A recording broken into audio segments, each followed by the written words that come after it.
श्रीमद कुंज विहारे नमः। श्री स्वामी हरिदास विजय तेतराम। ज्येष्ठ मास की 10वीं तिथि पर इस बार 9 जून 2022 को गंगा दशहरा का पर्व मनाया जाएगा। गंगा दशहरा पर 10 योग विशेष माने जाते हैं, जिनमें से इस दिन 8 योग विद्यमान रहेंगे। गंगा दशहरे के दिन गंगा घाट पर पूजन की परंपरा है और स्नान की। गंगा में स्नान न होने की स्थिति में लोग यमुना सहित अन्य नदियों में भी स्नान पूजन करते हैं। ज्योतिषी गणना के अनुसार इस बार 10 जून को उदयादशमी रहने के कारण 10 जून को भी गंगा दशहरा मनाया जाएगा। धर्मशास्त्र की मान्यताओं के अनुसार गंगा दशहरा पर गंगा यमुना के पूजन की परंपरा है। इस दिन पूजन करने से अथवा विधिव्रत रखना बड़ा उत्तम माना जाता है। गंगा दशहरा पर 10 योगों की मान्यता पंचांगी गणना से है। 10 योगों के कारण ही इस तिथि को दशहरा कहा जाता है। गंगा दशहरा पर जिन 10 योगों की मान्यता है उनमें ज्येष्ठ मास शुक्ल पक्ष 10वीं तिथि बुधवार का दिन, हस्त नक्षत्र, व्यतिपात योग, गरकरण, आनंद योग, कन्या राशि का चंद्रमा तथा वृषभ राशि का सूर्य का होना बताया जाता है। इस बार इन 10 में से 8 योग 9 जून को गंगा दशहरा पर विद्यमान रहेंगे। इसमें ज्येष्ठ मास शुक्ल पक्ष 10वीं तिथि, हस्त नक्षत्र, व्यतिपात योग, गरकरण, कन्या राशि का चंद्रमा तथा वृषभ राशि का सूर्य रहेगा। कुछ संप्रदाय 10 जून को भी गंगा दशहरा मनाएंगे। आज ही के दिन भगवती गंगा का इस पृथ्वी पर महाराज भगीरथ की तपस्या के फलस्वरूप अवतरण हुआ था। देवी गंगा मनुष्य के मुख्य 10 पापों का भी हरण करती हैं, सो इस दिन को गंगा दशहरा कहा जाता है। गंगा मात्र नदी ही नहीं, भारतीय संस्कृति की एक गौरवशाली सरिता है। देव नदी, जाह्नवी, विष्णुपदा, शिवशीष धारणी जैसे कोई 108 नाम इस गंगा नदी के हैं। महाभागवत में गंगा अष्टोत्तरशत नामावली मिलती है। यह इस नदी के पुण्य का ही प्रभाव है कि पातकी से पातकी तक इस नदी में निमज्जन से पुण्यश्लोकी हो जाता है। यह एक ऐसी नदी है जिसका जिक्र ऋग्वेद से लेकर वर्तमान साहित्य तक में मिलता है।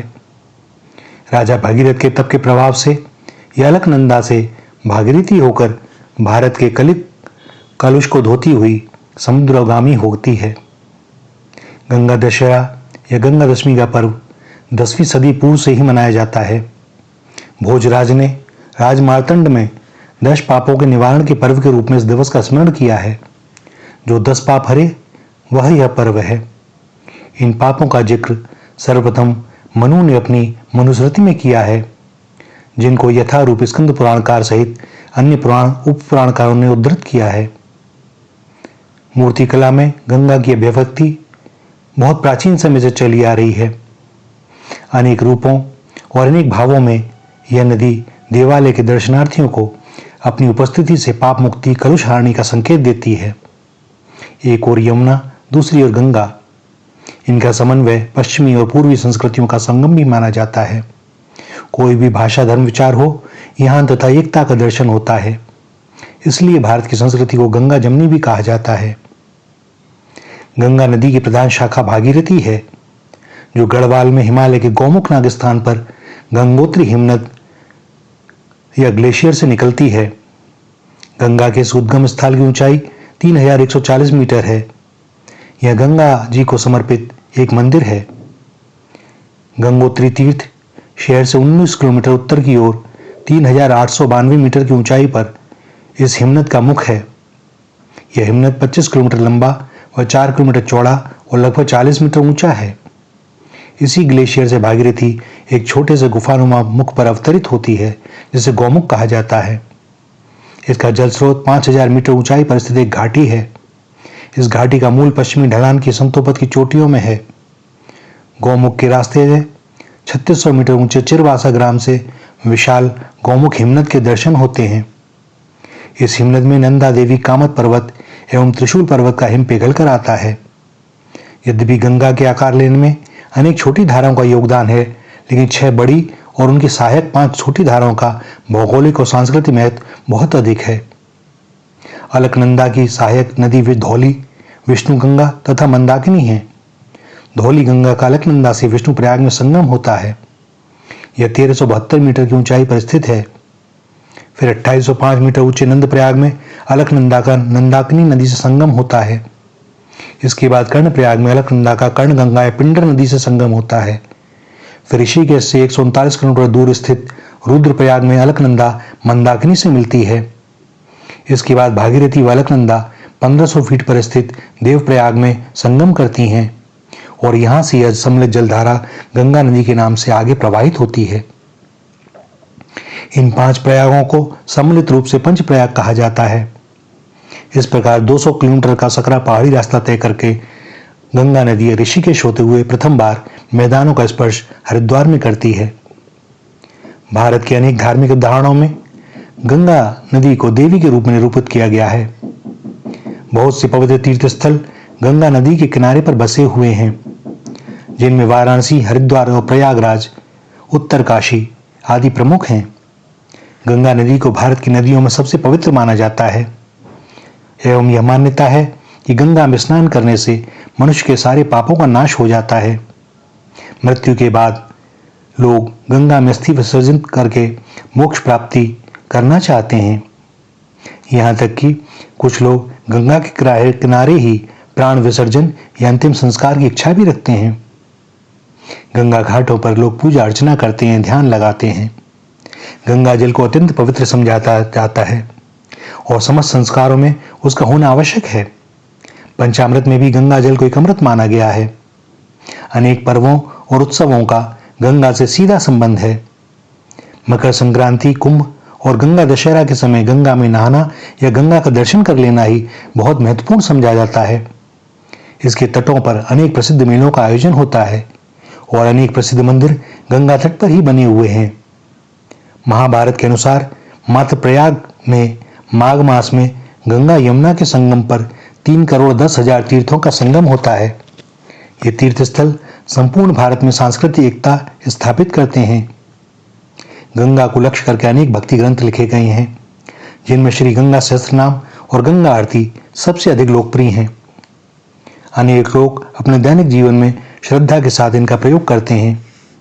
गंगोत्री और अन्य स्थानों पर देवी गंगा के मंदिर और उनके श्री विग्रह भी स्थापित हैं, जिनका दर्शन कर श्रद्धालु स्वयं को कृतार्थ समझते हैं। उत्तराखंड के पंचप्रयाग तथा प्रयागराज, जो उत्तर प्रदेश में स्थित है, गंगा के प्रसिद्ध संगम स्थल हैं, जहां वह अन्य नदियों से मिलती है। ये सभी संगम धार्मिक दृष्टि से पूज्य माने गए हैं। आज से लगभग 50 वर्ष पूर्व जब इस दास का कलकत्ता में प्रवास था, तब अपने मामा के साथ नित्य ही गंगा स्नान के लिए जाता था। गंगा घाट पर स्नान करना और वहां से चंदन तिलक लगवा के लौटना, यह दैनिक दिनचर्या थी हमारी। और सच में हृदय इतना प्रसन्न हो जाता था गंगा स्नान के साथ। गंगा का वह शीतल स्पर्श, मानो माँ अपनी गोद में लेकर दुलार रही हो अपने छोटे बच्चे को। भैया, कैसा आनंद, क्या वर्णन किया जाए। स्थितियां अलग थीं उस समय, प्रदूषण नहीं था। आज की स्थिति तो बहुत अलग हो गई है। करा क्या जाए। महाभारत में कथा आती है गंगा के अवतरण की। भारत के पौराणिक राजवंशों में सबसे प्रसिद्ध राजवंश इक्ष्वाकु कुल है। इस कुल की 28वीं पीढ़ी में राजा हरिश्चंद्र हुए, जिन्होंने सत्य की रक्षा के लिए अपना सर्वस्व त्याग कर दिया। इसी कुल की 36वीं पीढ़ी में अयोध्या में सगर नामक महाप्रतापी, दयालु, धर्मात्मा और प्रजा हितैषी राजा हुए। गर अर्थात विष के साथ पैदा होने के कारण वह सगर कहलाए। सगर का शाब्दिक अर्थ होता है विष के साथ जल। हैय वंश के कालजंग ने सगर के पिता बाहु को एक संग्राम में पराजित कर दिया था। राज्य से हाथ धो चुके बाहु अग्नि और वो ऋषि के आश्रम में चले गए। इसी समय बाहु के किसी शत्रु ने उनकी पत्नी को विष खिला दिया। जब उन्हें विष दिया गया उस समय वह गर्भवती थी। ऋषि औरव को जब यह पता चला तो उन्होंने अपने प्रयास से बाहु की पत्नी को विष मुक्त कर उसकी जान बचा ली। इस प्रकार भ्रूण की रक्षा हुई और समय पर सगर का जन्म हुआ। विष को गरल कहते हैं। चूंकि बालक का जन्म गरल के साथ हुआ था इसलिए वह स प्लस गर सगर कहलाया। सगर के पिता बाहु का और ऋषि के आश्रम में ही निधन हो गया। सगर बड़े होकर काफी बलशाली और पराक्रमी हुए। उन्होंने अपने पिता का खोया हुआ राज्य वापस अपने बल और पराक्रम से जीत लिया। इस प्रकार सगर ने हैयों को जीतकर अपने पिता की हार का बदला लिया और सातों समुद्रों को जीतकर अपने राज्य का विस्तार किया और चक्रवर्ती सम्राट बने। सगर की दो पत्नियां थीं, वैदर्भी और शव्या। कुछ ग्रंथों के अनुसार उनकी पत्नियों का नाम केशिनी तथा सुमति है। राजा सगर ने कैलाश पर्वत पर दोनों रानियों के साथ जाकर भगवान शंकर की कठिन तपस्या की। उनकी तपस्या से प्रसन्न होकर भगवान शंकर ने उनसे कहा, तुमने पुत्र प्राप्ति की कामना से मेरी आराधना की है, अतएव मैं तुम्हें वरदान देता हूं, तुम्हारी एक रानी के 60,000 पुत्र होंगे, किंतु दूसरी रानी से तुम्हारा वंश चलाने वाला एक ही पुत्र होगा। वैदर्भी अर्थात केशिनी के गर्भ से मात्र एक पुत्र हुआ। उसका नाम था असमंज। वह बड़ा ही दुष्ट और प्रजा को दुख पहुंचाने वाला था, जबकि सगर अत्यंत ही धार्मिक, सहिष्णु और उदार व्यक्तित्व के स्वामी थे। सगर के लिए असमंज का व्यवहार बड़ा ही कष्ट देने वाला साबित हुआ। जब उसके व्यवहार में कोई परिवर्तन न आया तो महाराज सगर ने असमंज को त्याग दिया। इधर शव्या अर्थात सुमति के गर्भ से 60,000 पुत्र उत्पन्न हुए। सभी काफी वीर और पराक्रमी थे। उनके ही बल पर सगर ने मध्य भारत में एक विशाल साम्राज्य की स्थापना की। असमंज के औरत से अंशुमान का जन्म हुआ। अंशुमान बहुत ही पराक्रमी था। सगर न सिर्फ बाहुबली और पराक्रमी थे बल्कि धार्मिक प्रवृत्ति के व्यक्ति भी थे। वे ऋषियों महर्षियों का काफी आदर सत्कार और सम्मान करते थे। वशिष्ठ मुनि ने सगर को सलाह दी, अश्वमेध यज्ञ का अनुष्ठान करें ताकि उनका साम्राज्य का विस्तार हो। प्राचीन काल में किए जाने वाले यज्ञानुष्ठानों में अश्वमेध यज्ञ और रासु यज्ञ सर्वश्रेष्ठ यज्ञ माने जाते थे। उन दिनों बड़े व प्रतापी और पराक्रमी सम्राट ही अश्वमेध यज्ञ का आयोजन किया करते थे। इस यज्ञ में 99 यज्ञ संपन्न होने पर एक बहुत अच्छे गुणों वाले श्यामकर्ण घोड़े पर जयपत्र बांधकर राजा सगर ने छोड़ दिया। उस पत्र पर लिखा था कि यह घोड़ा जिस जगह से गुजरेगा वह राज्य यज्ञ करने वाले राजा सगर के अधीन माना जाएगा। जो राजा या स्वामी महाराज की अधीनता स्वीकार नहीं करना चाहते वे उस घोड़े को रोककर युद्ध हेतु तैयार रहे। घोड़े के साथ हजारों सैनिक साथ साथ चल रहे थे। 1 वर्ष पूरा होने पर उस घोड़े को वापस लौटाना था। इसके बाद ही यज्ञ की पूर्णाहुति होना संभव थी। महाराजा सगर ने अपने यज्ञ के घोड़े श्यामकर्ण की सुरक्षा के लिए हजारों सैनिकों की व्यवस्था की थी। वीर बाहुबली सैनिक घोड़े के साथ निकले और आगे बढ़ते रहे। महाराजा सगर का प्रताप चतुर्दिक फैल रहा था। जगह जगह उनके बल पराक्रम और शौर्य की चर्चा होने लगी। इससे देवाधिपति देवराज इंद्र को शंका हुई। सगर के इस अश्वमेध यज्ञ से भयभीत होकर इंद्र यह विचार करने लगे कि अगर यह अश्वमेध यज्ञ सफल हो गया तो यज्ञ करने वाले को स्वर्गलोक का राजपाट मिल जाएगा। इंद्र ने यज्ञ के घोड़े को अपने मायाजाल के बल पर चुरा लिया। इतना ही नहीं, उन्होंने इस घोड़े को तपस्यारत महामुनि कपिल के आश्रम में छिपा दिया। उस समय मुनि गहन साधना में लीन थे, फलतः उन्हें पता ही नहीं लगा कि क्या हुआ है। 1 साल पूरा होने को जब आया तो घोड़े को न लौटते देखकर राजा सगर चिंतित हो उठे। राजा सगर ने अपने 60,000 पुत्रों को यज्ञ के घोड़े की खोज कर लाने का आदेश दिया। ये पुत्र घोड़े की खोज में निकल पड़े। उन्होंने सारा भूमंडल छान मारा, फिर भी यज्ञ का अश्व नहीं मिला। फिर राजा सगर के 60,000 पुत्र अश्व को खोजते खोजते कपिल मुनि के आश्रम में पहुंचे तो वहां उन्होंने देखा कि सांख्य दर्शन के प्रणेता और भगवान के अंशावतार साक्षात भगवान महर्षि कपिल के रूप में तपस्या कर रहे हैं और उन्हीं के पास महाराजा सगर का श्यामकर्ण घोड़ा घास चर रहा है। ऋषि कपिल के आश्रम में कपिला गाय कामधेनु थी जो मनचाही वस्तु प्रदान कर सकती थी। यज्ञ के अश्व को वहीं पर बंधा और चढ़ता देखकर सगर के पुत्र उन्हें चोर चोर शब्द कर तिरस्कृत, अपमानित और शोरगुल करने लगे।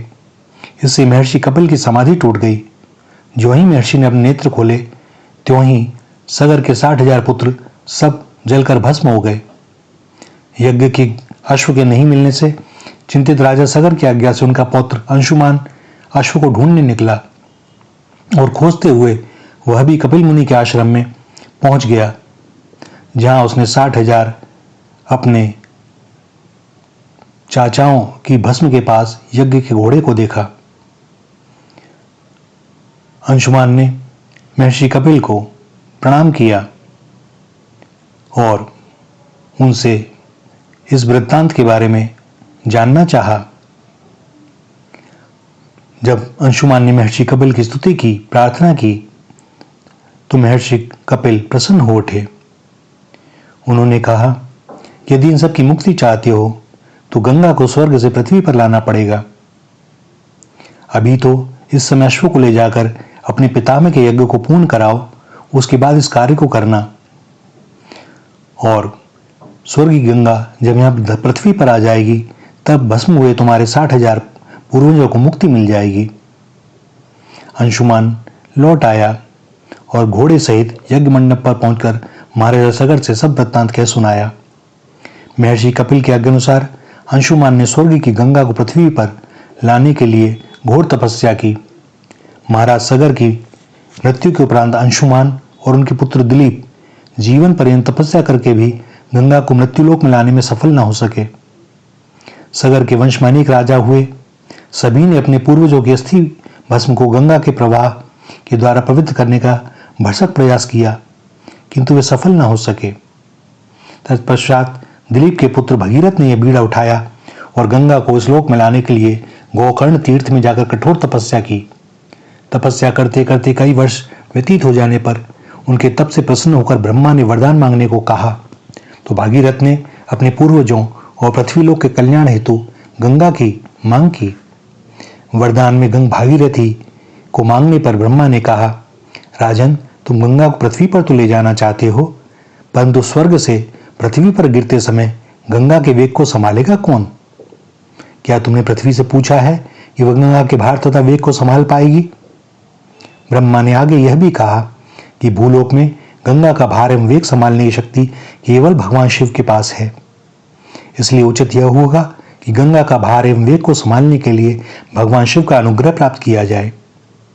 महाराज भगीरथ ने वैसा ही किया और एक अंगूठी के बल पर खड़े होकर भगवान शिव की आराधना की। उनकी कठोर तपस्या से प्रसन्न होकर शिव ने गंगा की धारा को अपनी जटा में संभालने के लिए सहमति प्रदान कर दी और तब ब्रह्मा ने गंगा की धारा को अपनी कमंडल से छोड़ा और भगवान शिव ने प्रसन्न होकर गंगा की धारा को अपनी जटाओं में समेटकर जटाएं बांध ली। गंगा देवलोक से छोड़ी गई और शंकर जी की जटा में गिरते ही विलीन हो गई। गंगा को जटाओं से बाहर निकलने का पथ नहीं मिल सका, क्योंकि गंगा को ऐसा अहंकार था कि मैं शंकर की जटाओं को भेद कर रसातल में चली जाऊंगी। पौराणिक कथाओं के अनुसार गंगा शंकर जी की जटाओं में कई वर्षों तक भ्रमण करती रही, लेकिन उन्हें निकलने का मार्ग न मिला। अब महाराज भगीरथ को और अधिक चिंता हुई। उन्होंने एक बार फिर भगवान शिव की प्रसन्नता के लिए घोर तप शुरू किया। भागीरथ की तपस्या से प्रसन्न होकर भगवान शिव ने गंगा की धारा को मुक्त करने का वरदान दिया। इस प्रकार शिव की जटाओं से छूटकर गंगा हिमालय में ब्रह्मा के द्वारा निर्मित बिंदु सरोवर में गिरी। उसी समय इनकी 7 धाराएं हो गईं। आगे आगे भागीरथ दिव्य रथ पर चल रहे थे, पीछे पीछे 7वीं धारा गंगा की चल रही थी। पृथ्वी पर गंगा के आते ही हाहाकार मच गया। जिस रास्ते से गंगा जा रही थी उसी मार्ग में ऋषिराज जहनु का आश्रम तथा तपस्या स्थल पड़ता था। गंगा के पानी के वेग ने काफी हलचल पैदा की, तो तपस्या में विघ्न समझकर ऋषि गंगा को पी गए। फिर देवताओं की प्रार्थना करने पर उन्हें पुनः जांग से निकाल दिया। तभी से गंगा जाह्नवी कहलाई। इस प्रकार अनेक स्थलों को तारती हुई जाह्नवी ने कपिल मुनि के आश्रम में पहुंचकर सगर के 60,000 पुत्रों के भस्मावेश को तारकर उन्हें मुक्ति प्रदान करी। और उसी समय ब्रह्मा ने प्रकट होकर भागीरथ के कठिन तप तथा सगर के 60,000 पुत्रों के अमर होने का वरदान दिया। साथ ही यह भी कहा कि कि तुम्हारे ही नाम पर गंगा का नाम भागीरथी होगा। अब तुम अयोध्या में जाकर अपना राजपाट संभालो। ऐसा कहकर ब्रह्मा अंतर्धान हो गए। इस प्रकार भगीरथ पृथ्वी पर गंगावतरण करके बड़े भाग्यशाली हुए। उन्होंने जनमानस को अपने पुण्य से उपरत कर दिया। भगीरथ लंबी अवधि तक पुत्र लाभ प्राप्त कर तथा सुखपूर्वक राज्य भोग कर परलोक गमन कर गए।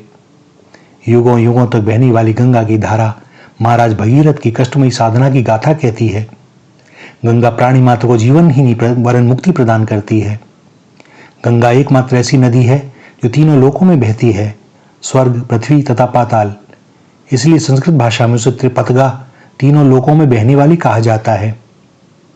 भागीरथ के प्रयासों से गंगा के पृथ्वी पर आने के कारण उसे भागीरथी भी कहा जाता है। और दुस्साहसी प्रयासों तथा दुष्कर उपलब्धियों का वर्णन करने के लिए भगीरथ प्रयत्न शब्द का भी प्रयोग किया जाता है।